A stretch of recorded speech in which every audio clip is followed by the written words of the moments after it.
Good day, ladies and gentlemen. Welcome to No Bullshit tutorial on how to apply for Program Subsidy UPA Wages Subsidy Program WSP under Package Rancangan Ekonomi 2020. First of all, go to this webpage, prihatin.perkeso.gov.my, and then you will see there are two buttons here that you can click on. We are going to use the first one, Permohonan Bulan Pertama. Now, only after you fill up this application, submit, then you will get a reference number. For you to come back here, use that reference number to check if your application is successful. Right? Understand? Now let's go to the application. Click here and you'll be brought to the next page that look like this. So, but before you apply this, it's really important for you, if you are not the bosses, to remind your boss what is the terms and conditions that they're expecting if they want to receive this program subsidy, right? They are definitely terms and conditions that you have to comply, and also things that you cannot do once you're under this program, okay? I'll quickly go through this. Number one, it has to be a local employee. You cannot be foreigners. This local employee earns less than 4,000 per month, and they have also contributed to PERKESO before the 1st of April.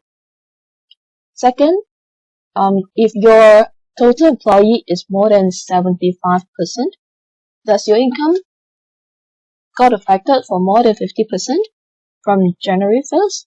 If yes, then you can apply. If you have less than 75 employee, this doesn't apply to you. Number 3 and number 4 is really most important. If you are going to take this program, you apply, you submit, you got it. You cannot do 3 things to your employee. You cannot terminate, you cannot deduct salary, you cannot get them to take unpaid leave. Right? As simple as that. Alright, let's go into filling information. First part, bote-bote majikan, which is the particular of the employer. Right? It's the employer. So this is very important. The first one, a lot of people got it wrong. Nombor BRN syarikat yang didaftarkan di bank. It means what is your company registration number that is used to open your bank account. Very simple. How do you know this? Call up your bank, right? Call the branch. Ask them what is the nombor ID pengenalan bank. This is important. Sometimes the mistake is always this. Sometimes they have a dasher. Maybe your company letterhead, SSM, there's a dasher. But in the bank, there's no dash. Alright? Follow the bank version for this. Okay? If you don't, you might get approved for this program, but the money will not come in. Okay? Because it doesn't match. Alright. The second one, nombor account bank, is where you put your company's account number. Yeah? Company's account number. Not mine, yours. Nama bank, choose from the list of bank, and bank, Maybank, yada yada, right? But this is all pre-filled information that I show you, so you get an idea of what to do, alright? Or pre-filled, yeah? But you have to fill in your own, don't follow this, yeah? Number perusahaan. I have to say this because some people really do this. Okay.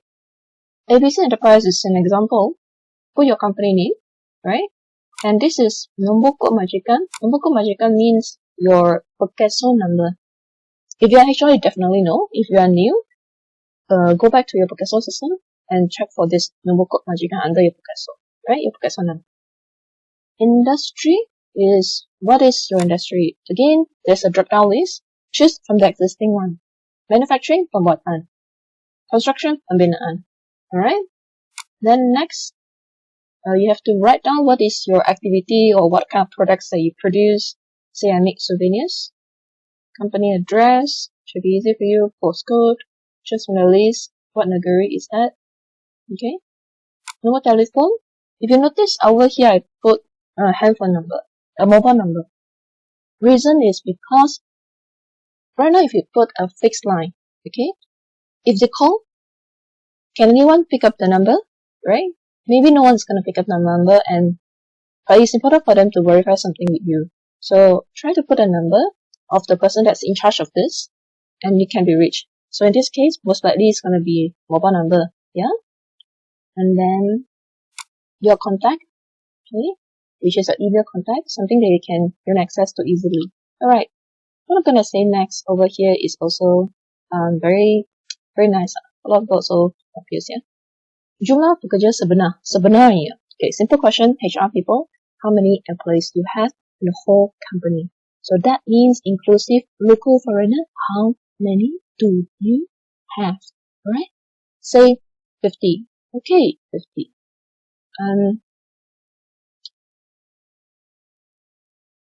Sebab pendapatan kekurangan. Okay, over here is also a drop-down list that you have to choose, right? You have to choose what is the reason that your company is not need these subsidies, right, from the government. So most of you will fall under number 1 or reason number 2, okay?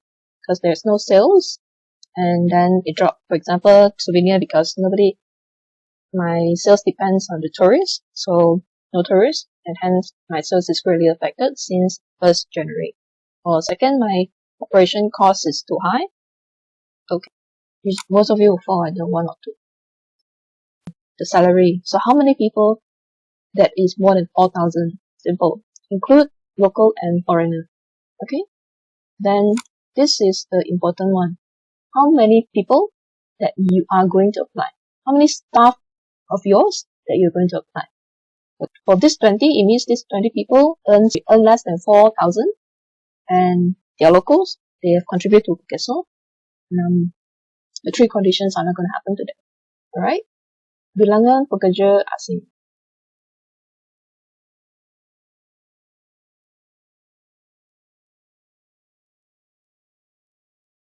So this is the most important, bilangan pekerja yang dituntut. So if I put in 20 here, it means these 20 people will be the one that I'm going to apply for the program subsidy wages.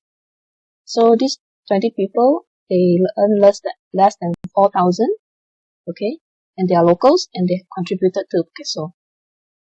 Then lastly, how many pekerja asing do you have? Just fill up. If you see this number tally up, it's the total number that you have. Okay? Simple as that. Okay, part B. Very simple. Document sokongan. These are the attachments that you would have to upload into the system. What I advise you is that all these documents can be pre-downloaded before you enter into the system, right? So it's good that you pre-download, fill out the information, then when you come to this page, you can just upload it. Because you know what happens with the system when there are a lot of people using at the same time? It crashes. So what happens if you already penat, fill up everything on top, right? And yeah, it crashes, then you have to refill everything. You got so frustrated. So smart tip, okay?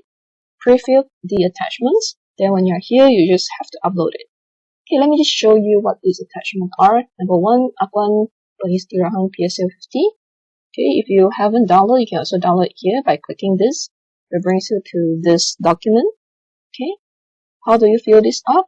Number 1, saya, nama, your name, number KP, IC number, alamat, company address, just put company address. Okay? Okay, over here, majikan or wakil majikan. If you're HR, you're wakil majikan. Okay, nama company name, right? Nombor kod majikan, again, this is PERKESO number, right? PERKESO number. Simple. Okay, very important.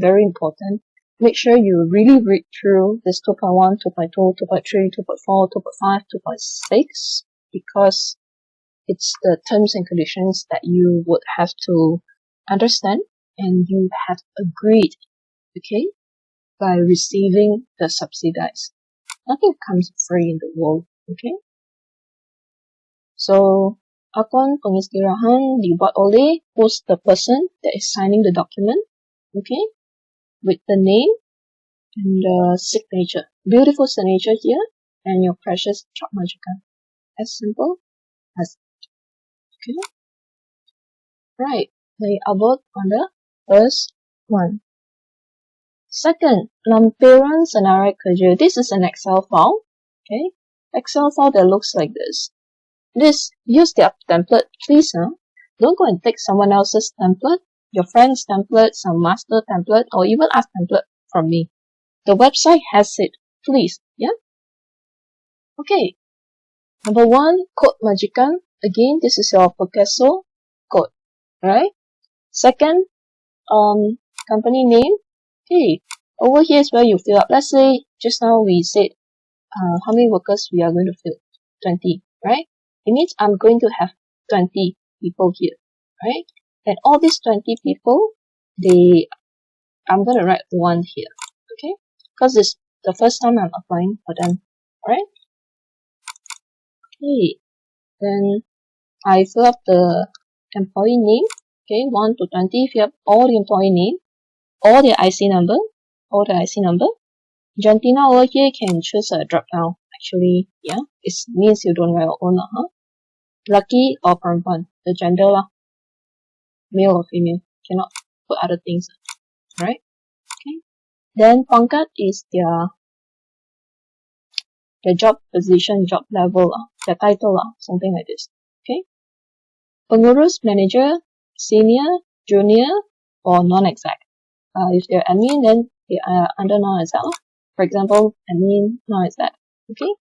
Education level is also pre-selected. Just click on the drop down.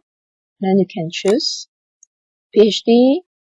Sarjana is master. Sarjana muda is degree. And diploma, sijil, STP, yada yada. Okay, diploma. Okay. Number telephone. Can just put the employee's handphone number, right? Email, put the employee's dedicated office email or their personal Gmail. If they don't have, okay, put company email. Okay, don't just leave it blank and empty. What happens if you leave it blank and empty is sometimes very hard for them to process the information. Okay, because it will be seen as incomplete. Gaji semasa. It's also very simple. A lot of people get headache on this. Follow whatever that you have been contributing via the PERKESO. It's impossible that you are going to deduct something and then you come to a conclusion of a new salary. Because if you deduct the salary, then it doesn't fulfill the criteria of applying for this program anymore. You understand? Right? So you shouldn't have a hard time coming up with the salary. You shouldn't deduct the salary if you want to apply for this program. Okay. Right. Back to this. So that's number 2. Upload the Excel file. Don't change anything. Follow the same. Just save it and then upload it here. Number 3, Salinan SSN, which is your registration of business, ROB, ROS. Okay. That's your Borang 9. Just choose file and upload it. Very simple. Format. Number 4, ID Pengenalan Bank Panel. Okay, this is what we mentioned earlier. Because it's so important, they have decided that they want you to fill up this form that looks like this. Business registration number. You can also download it via the website. Everything's there. Please. So, over here you have to change it to your own letterhead. Okay. Just follow this format. Okay. Type pengesahan, blah, blah, blah, blah, blah. And this is my registration number. Get this from the bank. How to get this? Call the bank. Ask if there is a dash, no dash. Make sure you double check, triple check. And then, lastly, fill up the details. Now, the person who is signing this, the person who's filling up this, are supposed to be the pengarah syarikat, means the CEO, or people that have given authority to take charge of the company's finance. So, it could be finance manager or CFO. But some company HR can also do, because some company HR finance, they do the same thing. It really depends on you. Okay? Same thing, better to put a number that you can reach, and also an email address. You got that? Come back here, upload it here. Okay, 2 more to go. The second last is the bank statement, right? Salinan Penyata Account Bank. So very simple. Those of you who have e-statement, just take the first page that shows the company information, the bank information, company number, bank account number, right? As simple as that. The first page will do. Okay, you don't have to submit the whole thing. Okay, lastly, Salinan Penyata Kewangan Jualan. Okay, this is only applicable for those that has more than 75 employee. Okay, more than 75 employee. So, because you have to prove if you have more than 75, your sales has been affected for more than 50%. That's why they need this. So then you just choose file and then upload it here. Okay, once you got everything, please double check if all the information is correct. Okay, right, okay. Everything is attached well, right format, no mistakes, and click submit. That's all. Very simple, very simple. Once you got the reference number, jot it down, and whenever you need to check, you can come back over here to check your application status. It's pretty simple, very easy. But of course, time to time, certain companies, you might have some technical difficulties, you cannot log in. Those are simple things that you probably need more patience. But a bit more on, like, does this employee entitled, does that employee entitled, what if the employee volunteer to stop himself, what should I do if I need to add the employee, what should I do? If you're not sure, of course, you can consult certain professionals to do it. For example, the reason we do this video is also to spread more awareness. Help us to share this video to other people that might benefit from this so they can learn to do it on their own. And also those who wants to hire people to do it for them, we are the person that you can trust. Okay, we have been helping clients to do this. That's all we have for this video. And if there's any changes, feel free to let us know. And we will also try our best to let you know the latest video. Okay, till then, kita jaga kita, stay at home, and let's hope this thing is gonna get over as soon as possible. Look at the bright side, everyone.